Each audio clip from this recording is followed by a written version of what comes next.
The plan is in its final steps, and losing this will mean the end. Now, I know what you guys are asking. Losing what, Ron? Well, to put it as bluntly as I can, losing your job. It was probably the most ruthless thing I've ever encountered. Farmers insurance is under fire tonight. Former employees are bringing their concerns to 13 on Your Side after suddenly learning this week they no longer have jobs. The insurance giant confirms it has terminated or laid off 2,400 workers as the company undergoes a reorganization. We talked to one of those workers who we are not identifying. She says she worked in a farmer's call center for about 6 years.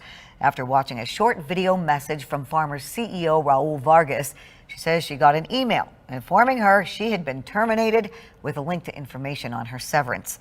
Others have said they were then immediately locked out of all of their systems and not allowed to finish the day. The employee calls the move brutal, the firing impersonal, and added it could not have come at a worse time.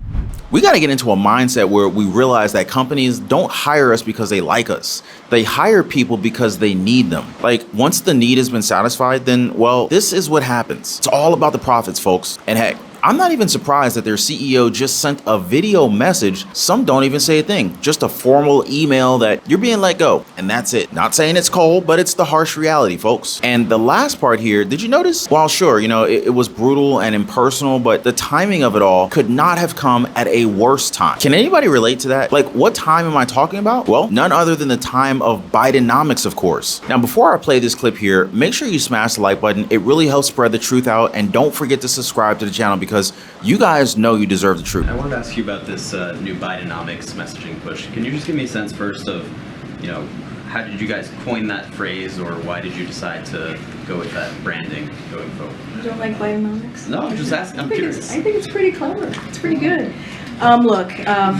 It makes good sense, Bidenomics, right? It kind of flows off the tongue really well. But in all seriousness, look, what you're going to hear from the president, I don't want to get ahead of him. I think we've kind of laid out a little bit of what we are thinking, or what we think the president's going to lay out, or what he is going to lay out.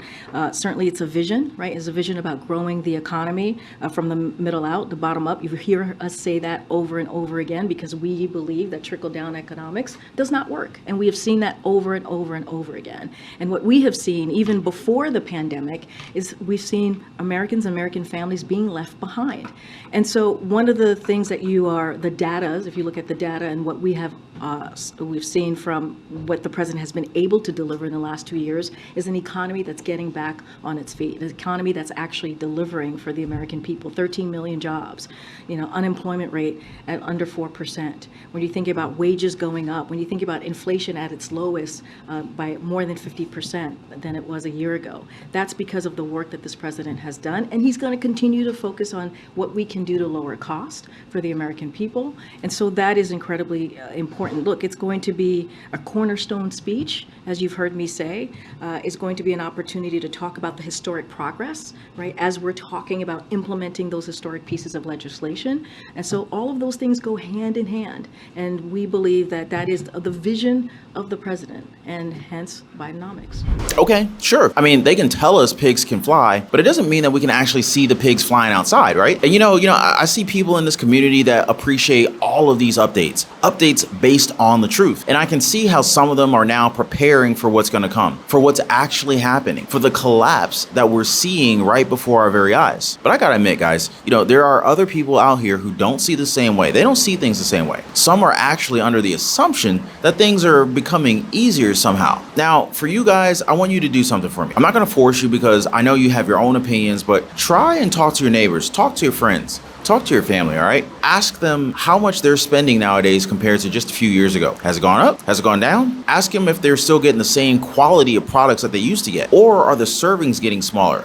Is the taste just a little off? Or maybe they don't even taste the same anymore. You see, this is something that we need to address. It's not obvious for everyone, but for you and I that think independently and we don't just follow along like freaking sheep, then you know that things are absolutely different out there. But I get it. I know it's hard to trust someone online, right? But that's all right. Tell me how you're doing right now. Like off the top of your head, like how much did you spend in Walmart? How much did you spend in Target whenever you do your grocery shopping? How much were you able to take home? Now with that, do you still feel like things are a little bit better now? Now, if things were better, maybe the job numbers would make more sense, but they don't. They keep doing these, revisions of the numbers. And after that, they come out and they deliver even more revisions because they just can't hide the truth forever. I mean, look at this. U.S. job openings have fallen to its lowest level since March of 2021. Well, it's been a big day for U.S. economic data with the latest job openings and manufacturing activity out. And here to break it all down is Mike McKee. He is Bloomberg International Economics and Policy Correspondent joining us on set. And Mike, let's start with the JOLTS data because looking at this, it seems like it's pretty good news for the Fed. It is reasonably good news for the Fed, although the 9,582,000 job openings that still exist tell the Fed it's still a fairly tight labor market. It is progress in the right direction, falls from the prior month at 9,824,000. So not a huge drop, but enough that it tells the Fed they're going in the right direction. Quit rate fell to 2.4% from 2.6%. So the Fed's going to be happy about that. It shows people a little less confident that they can get a new job if they leave their current one. Yeah, it's interesting. I mean, because you look at that chart and you think, okay, that's a sign of a relatively strong labor market, at least from the perspective of the workers. Again, not necessarily for the fight against inflation, but sort of overlay that with some of the other data that we're getting, particularly when it comes to manufacturing, which we know not quite as big of a component of our economy as it used to be, but it has to be concerning. What are we, like 9 straight months of contraction now? Yes, for the manufacturing ISM, 46.4. It's a tiny little bit higher than it was last month, but the employment number falls down to 44.4 from 48.1. So it suggests that maybe companies are either not hiring anymore or they are starting to let people go. Can you believe that? Like it was at the worst level in July, and it's just another sign that they want you out of a job because they're going to tell us that, there are like 9 million jobs available, but they're not going to tell you what jobs they are or if most of them even make a decent wage that Americans won't be forced to get a second or even a third job just to make ends meet. All they say is that there are millions of jobs available. And this is yet another reason why you can't lower your guard, folks. Like why you can't just rely on one cash flow. Because if you don't have at least 6 months to a year worth of savings for your expenses, losing your job could be the very end. And hey, anybody here who didn't used to bring balance over from previous months onto their credit cards, now suddenly struggling to pay everything off at once? Does that sound like anyone? Don't comment this but in your head. But how many months behind are you now? You see what I'm saying here? Things aren't getting better. Even though they're gonna go through all the different news outlets and tell us, oh yeah, things are improving, just go ahead and buy anything you want. Like, hello, are y'all all right? But you guys let me know what you think. Is the message all wrong, or are we the minority of people who don't see things getting any better? Make sure you drop a comment to share your thoughts down below. And before I go, I just want to say I really appreciate you guys. Thanks for hanging out. You guys are awesome. And I look forward to seeing you guys on the next one.